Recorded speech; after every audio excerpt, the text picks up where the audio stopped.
Easy to follow up a video like that. I'm gonna keep remarks pretty brief here this morning. I'm Springer Kay. I'm still the acting refuge manager for Hakalau, which is even an acting role. This is really humbling to be here. Yeah.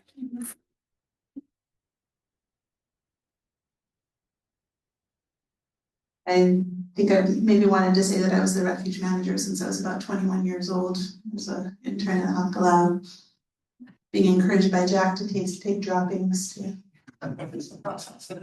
improve my survey skills.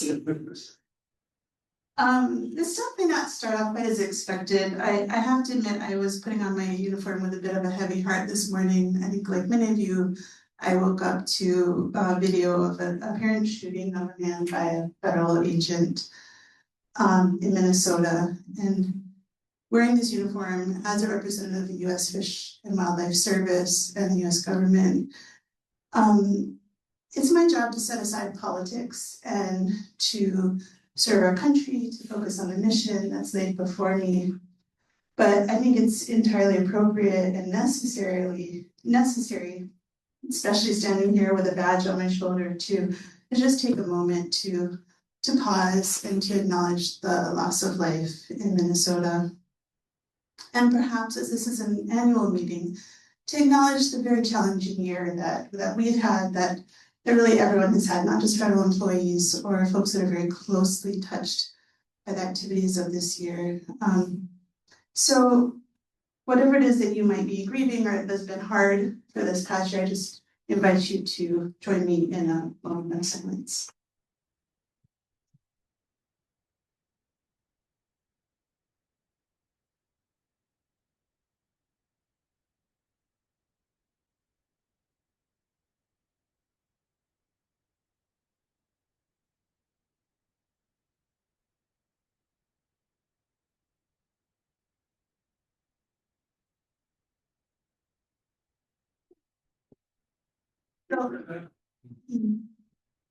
But it can be challenging to bring joy into our day in this broader context. And in a similar way, it can be challenging to celebrate the successes that we're seeing at Hakalau in the context of a broader extinction crisis that we're seeing across Hawaii. And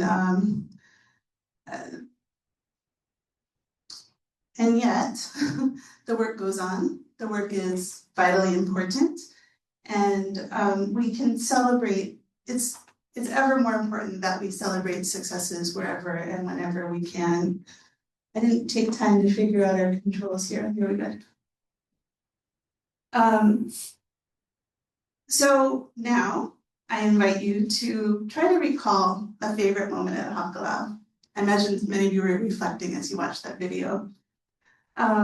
Whether it was recent or in the distant past, just remember something that put a smile on your face out there in the forest and really feel it. Feel that smile, put it on your face, let it drop down into your heart, radiate out through you, because we need to carry that joy and that love in all of the work that we do.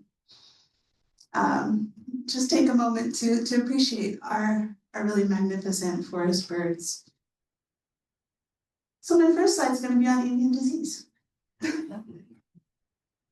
Believe it or not, Hakalau does have things to be happy about. And are we getting an update on bird numbers and disease from somebody else today? No. As Jack mentioned in the video, Hakalau is seeing stable or increasing populations of forest birds. For all of our forest birds above 1,500 meters. Below that, we're seeing some losses. But really good news in the managed parts of the refuge. But I do need everyone to understand that if we don't do something about mosquito-borne disease, we will witness the extinction of more of our forest bird species in our lifetime. This means we all need to get really comfortable with new technology and new techniques. Strange sounding words like BTI and Wolbachia and the incompatible insect technique really are no more intimidating than Metrosideros or Bachia polaau. So please learn these words, use them, bring them into your everyday conversation, and help us bring the public along on the birds not mosquito journey. Growing more trees at the top of the refuge. It's still one of the most important things we can do. In 1999, just 5% of the birds of Hakalau were found in the upper parts of the refuge. In the areas where we've planted koa, this share has increased to 20%, or about 100,000 birds. The Hakalau, the Alavi, and the Alapau are loving these koa plantings. Through partnerships and our horticulturalist Eric Cameron's hard work, we're scaling up to outplant about 30,000 trees this year. And much of that is going to be funded through the Save Our Seedlings campaign that the Friends put together for us. We're going to be installing dense plantings of ohia, koa, and mamani at the top of the refuge. And this is intended to resist wildfires, to help recharge streams, and support more forest birds, of course. Do you mind? Somebody's phone is here. I'm going to put it on silent. He's tweeting at me. So along with the trees, we need to grow more birds at higher elevations. Most bird populations above the mosquito line of Hakalau are fairly stable, as we said. The kepa is having a little more trouble, depending on how you look at the data. They may be in decline, particularly at the lower elevations. Kepa need big, old growth ohia trees, so they're not moving up into those young koa plantings. And they nest in tree holes where they are easy prey for rats. So we've been installing rat traps that reset and rebait themselves. These are nice new technology brought in from New Zealand, and we only have to service them twice a year. So they were able to keep working even when we could not for periods of time this year. They're expensive, but they are cost effective, and we plan to add 100 traps every year to try and give the kepa specifically a fighting chance. So more fences and fewer pigs are always one of the goals. We have cattle and pig control well underway in most of our fenced forest units at Hakalau and now also in Kona. That's over 11,000 acres slated to be ungulate free by next year. And we're planning for more fences. The State of Hawaii Division of Forestry and Wildlife has been a tremendous partner lately in helping us plan and replace or install new fences. So that's just baseline restoration work that restores the understory, that provides refuge and food for the forest birds, and allows water to recharge into the island's aquifers. How about translocations? So many of you know that Alala have been translocated to Maui, where they are actually doing pretty well. The loss of understory in the Kona forests may have been a big factor in the loss of Alala.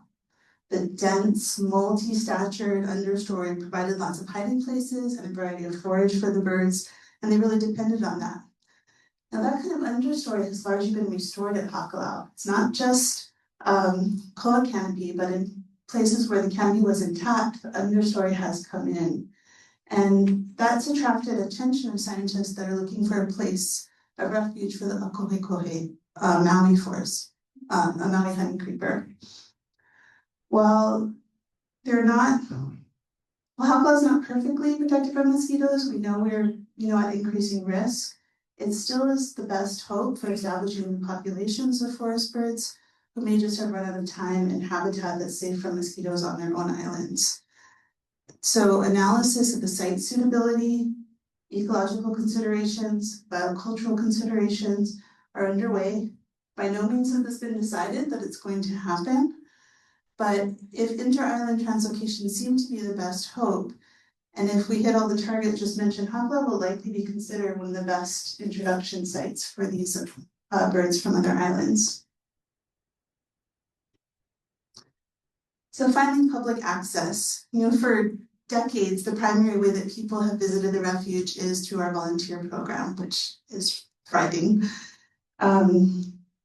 But it is somewhat limited in our ability to house and transport volunteers, typically for weekend trips. Last year, the Friends presented us with a visitor service plan that really highlighted the interest and the real need to make the refuge more accessible to regular folks. And a few months ago, when we discussed priorities among the staff and what they really want to see happen, do more about the refuge, they identified getting more local kids into the forest as their priority. And really the fact is, if we want more people to love Hakalau as much as we do, we need a better job of showing it to them. Getting local kids and working families up there. So Eric Cameron and Leah Messer would have loved to be here to see you all today, but they're hosting a teacher orientation weekend right now up at the refuge, getting school teachers up to see what's possible, to brainstorm, understand what the barriers are to field trips, and try to work that out. So we're putting a lot of energy towards that this year. As we continue, we'll continue to support our volunteer programs, our commercial tours and research, but we want to hear Naleo Kamale, the voices of our beloved children, alongside Naleo Manu. So I'd like to close by just expressing my sincere gratitude to all the Friends of Hakalau, the organization, the members, the board. I have some unsigned thank you cards that I've been meaning to get to you all for the tremendous job you did at the Walk for the Wild, the gala that just completely blew me away, and just all the support that you've given to me personally this year as we've tried to muddle through. So all of that kind of work really is what makes Hakalau for us the forest that the community built. So thank you.